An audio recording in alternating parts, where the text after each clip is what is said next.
Beaucoup de dirigeants algériens, dans le discours officiel, comme dans le discours officieux, lient les crises qui opposent l'Algérie à des pays africains, à du lobbying marocain. Est-ce que le Maroc a fait une percée réellement importante? On en parle beaucoup dans la presse, y compris africaine. Le Maroc. Oui, le Maroc a fait une percée. La stratégie du Maroc a été de développer des relations bilatérales avec les pays.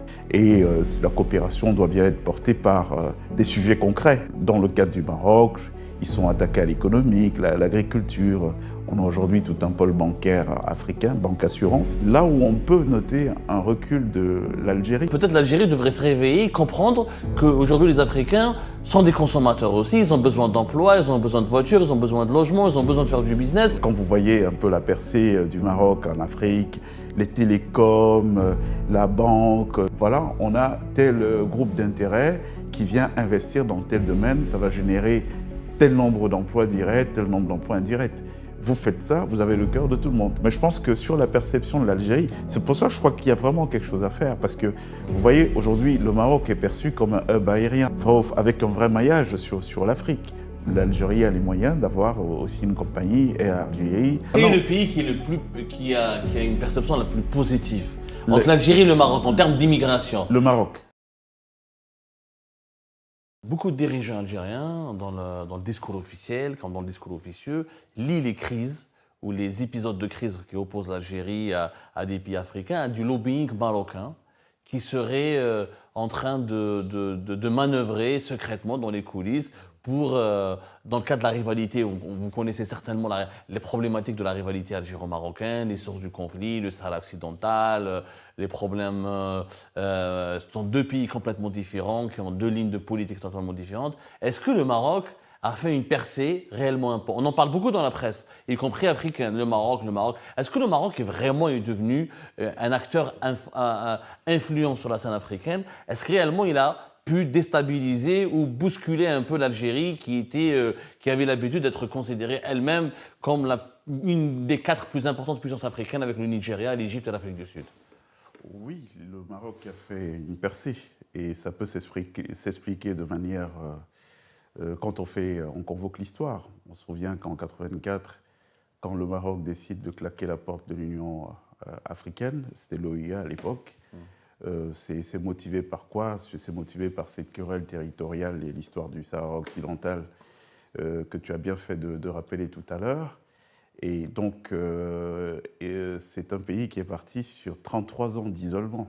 Donc après, il fallait une stratégie pour ne pas être complètement écarté du jeu. La stratégie du Maroc a été de développer des relations bilatérales avec les pays, ce qui peut donc être considéré aujourd'hui comme une puissance de lobbying, un savoir-faire, et que donc le bilatéral qui a été utilisé comme un levier avec un certain succès. Notre frère Makaïla parlait tout à l'heure de l'éducation, de ces bourses que l'Algérie a dû apporter. Effectivement, aujourd'hui on le voit, que c'est l'un des leviers aussi par lesquels on passe pour participer à la formation de la future élite des pays. Et c'est pour ça qu'on peut voir. Donc, sur la question de la prégnance du Maroc dans les pays d'Afrique subsaharienne, et je peux expliquer ça par ce problème conjoncturel, c'est-à-dire qu'en 1984, ils se retirent, mais ils ne peuvent pas rester complètement à l'écart, donc ils développent des relations B2B avec d'autres États africains. Et la coopération doit bien être portée par des sujets concrets. Et dans le cadre du Maroc, ils sont attaqués à l'économique, l'agriculture. On a aujourd'hui tout un pôle bancaire africain, banque assurance, qui a émergé et qui bat pavillon. Donc ils sont allés sur ces questions pratiques. Là où on peut noter un recul de l'Algérie, parce que l'Algérie elle a joué un rôle déterminant dans la période de décolonisation, en se positionnant notamment sur toutes les questions qu'on a évoquées tout à l'heure, mais je ne sais pas à quoi c'est lié ces dernières années, en tout cas ces dernières décennies. Elle est un tout petit peu absente de l'économie au moment où aujourd'hui en Afrique, il y a une vraie demande sociale, on a beaucoup de pays qui sont paupérisés et qui sont en attente de solutions concrètes. Alors Makaïla, le Maroc, est-ce que le Maroc est devenu aujourd'hui l'équivalent de l'Algérie? Est-ce que est-ce que le Maroc arrive à concurrencer l'Algérie dans les régions, notamment dans le Sahel, au Tchad par exemple, etc.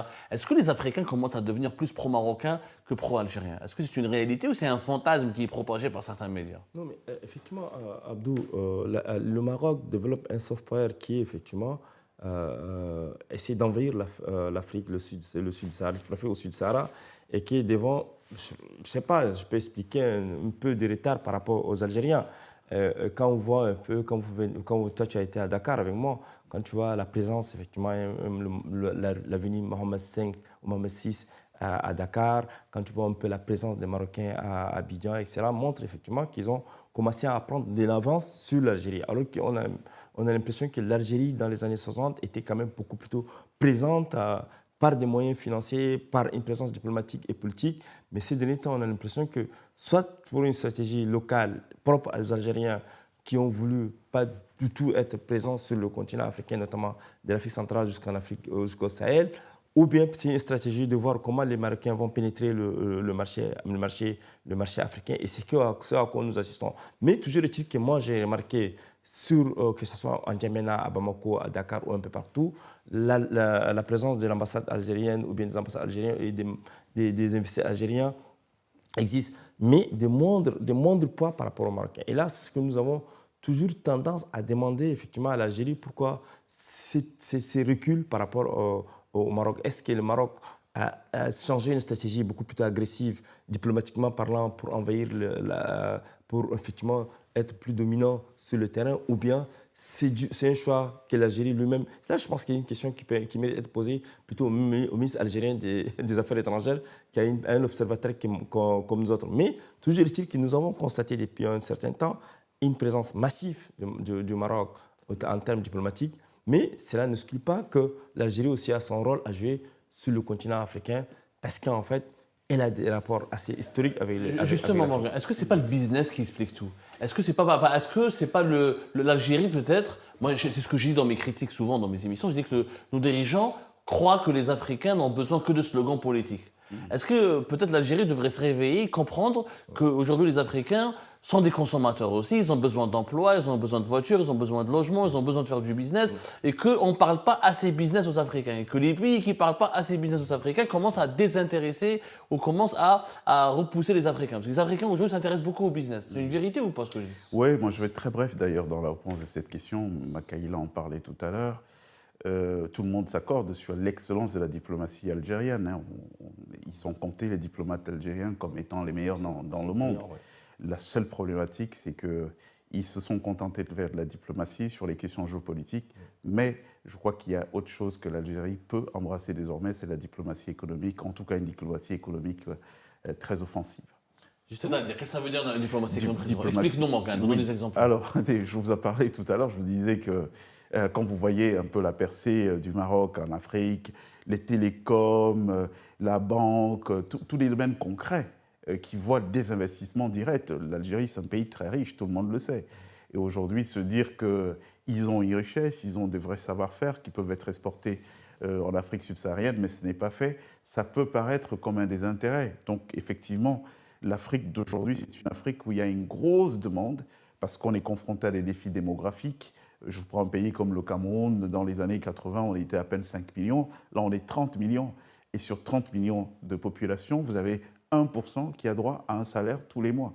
Vous vous rendez compte? Donc, 1 million de gens qui doivent nourrir chacun 30 personnes pour que le pays s'en sorte. Ça veut dire quoi? Ça veut dire qu'aujourd'hui, quand vous allez dans un pays comme le Cameroun, au-delà du slogan politique, ils ont envie d'entendre que, bon, voilà, on a tel groupe d'intérêt qui vient investir dans tel domaine, ça va générer tel nombre d'emplois directs, tel nombre d'emplois indirects. Vous faites ça, vous avez le cœur de tout le monde. Alors, justement, on va prendre cas par cas, Makaïla. Au Tchad, par exemple, est-ce que c'est la jeunesse tchadienne, par exemple? Quel est le pays le plus présent sur le terrain? Le Maroc ou l'Algérie, honnêtement? Écoutez, quels sont les intérêts qui se développent le plus en ce moment au Tchad? Moi, pour le moment, au Tchad, moi, je pense que les deux pays s'équivalent sur le terrain diplomatique et sur le terrain mais pas sur le terrain économique. Parce qu'en fait, tout ce qui est bien, etc., ne sont pas acheminés depuis le Maroc ni depuis l'Algérie vers le Tchad. Et c'est ça qu'ils sont restés dans un cadre plutôt politique que dans un cadre économique. Or, aujourd'hui, l'économie, les gens disent souvent, les économistes disent, faites-moi de la bonne politique, je vous ferai de la bonne économie. Les Algériens, au lieu de dire, effectivement, exploiter ces terrains vides, tu l'as évoqué tout à l'heure, les Africains ont besoin, les pays au sud du Sahara ont besoin de logements, ont besoin effectivement des voitures. Les Algériens ont une technologie de pointe, ils peuvent quand même transférer effectivement la technologie dans ces pays, implanter. Et tu as évoqué la question de la bancarisation du continent à travers le Maroc. L'Algérie avait les moyens également de le faire. Mais j'ai l'impression que c'est à la faute revient effectivement à l'Algérie qui n'a pas pu exploiter des opportunités économiques vis-à-vis des pays africains. Mais c'est l'occasion ou jamais d'en débattre et de proposer d'alternatives à cela. L'Algérie aurait dû également, Abdou, organiser des forats à Alger, réunissant effectivement des cadres et des intellectuels africains pour réfléchir comment effectivement renouer des rapports plutôt économiques que de rester dans un agenda politique. L'agenda politique, certes, existe, mais l'agenda économique aujourd'hui parle aux Africains et tu l'as évoqué. Il y a aussi un sujet important, c'est la crise, c'est l'immigration, la thématique de l'immigration. Au Maghreb, on dénonce souvent un racisme anti-Afrique subsaharienne, un racisme anti-noir, il faut le dire la vérité. Est-ce que ça n'a pas un mauvais impact sur l'image de l'Algérie ou l'image du Maroc? Je ne sais pas, peut-être au Maroc, j'ai l'impression quand même les opinions publiques africaines sont plus tendres avec le Maroc concernant la thématique de l'immigration, alors qu'avec l'Algérie, il y a beaucoup de critiques. Est-ce que le Maroc expulse moins de migrants? Est-ce que c'est parce que le Maroc expulse beaucoup moins de migrants? On a vu quand même en Algérie des vagues d'expulsion. Des fois, ça se passe dans la violence. On abandonne les migrants de l'Afrique subsaharienne en plein désert. On leur demande de marcher jusqu'au Niger, etc.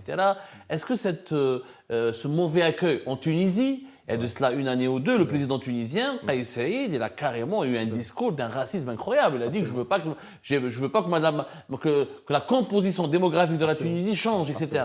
C'est-à-dire il a même utilisé les thèses de l'extrême droite européenne, le fameux grand remplacement.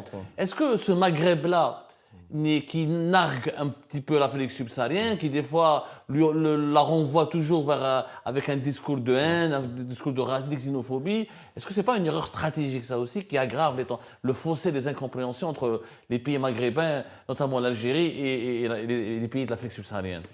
Oui, on ne peut pas nier qu'il y a une très mauvaise perception au niveau des opinions.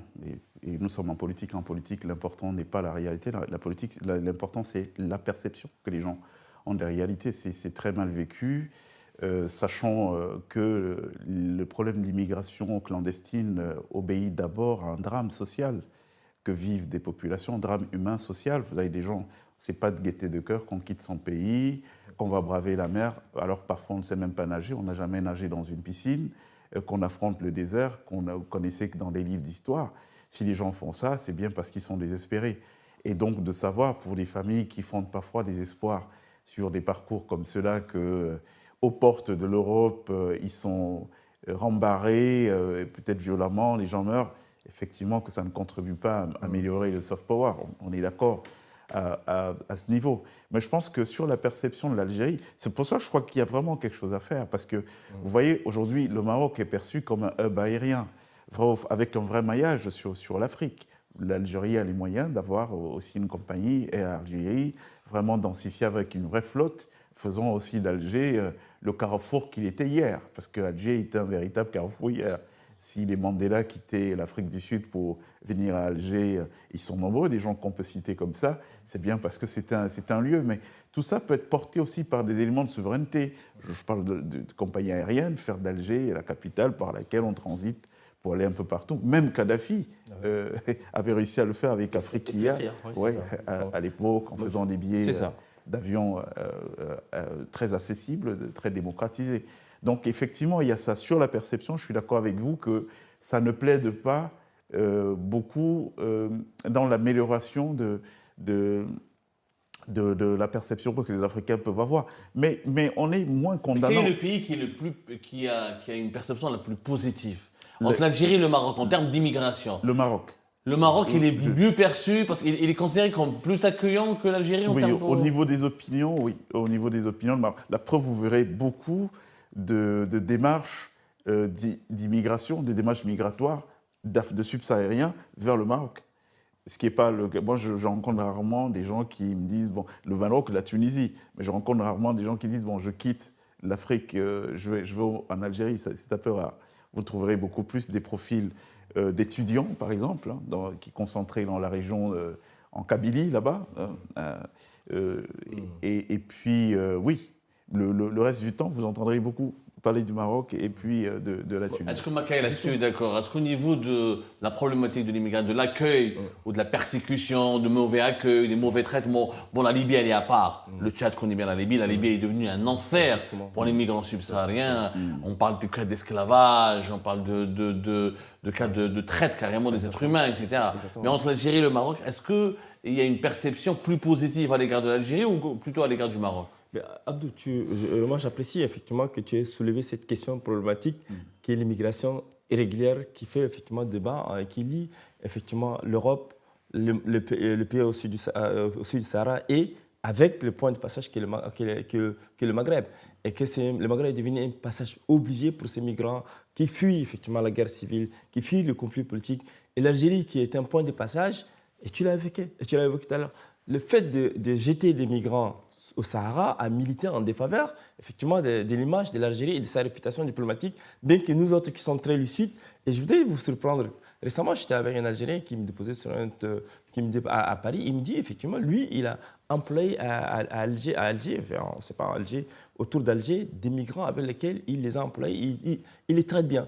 Et là, ça contraste avec ce que certains pensent que le Maroc. Mais on a l'impression qu'effectivement, l'Algérie, en expulsant des migrants vers le Sahara et sans que la société civile algérienne soit dynamique et soit alertée, ça pose effectivement problème à son image. Donc moi, je pense que la perception, effectivement, les gens pensent qu'on entend rarement que des Marocains aient expulsé vers le Sahara des migrants. Mais par contre, en 2005, je pense, les Marocains avaient effectivement expulsé des migrants qui tentaient d'aller en Espagne.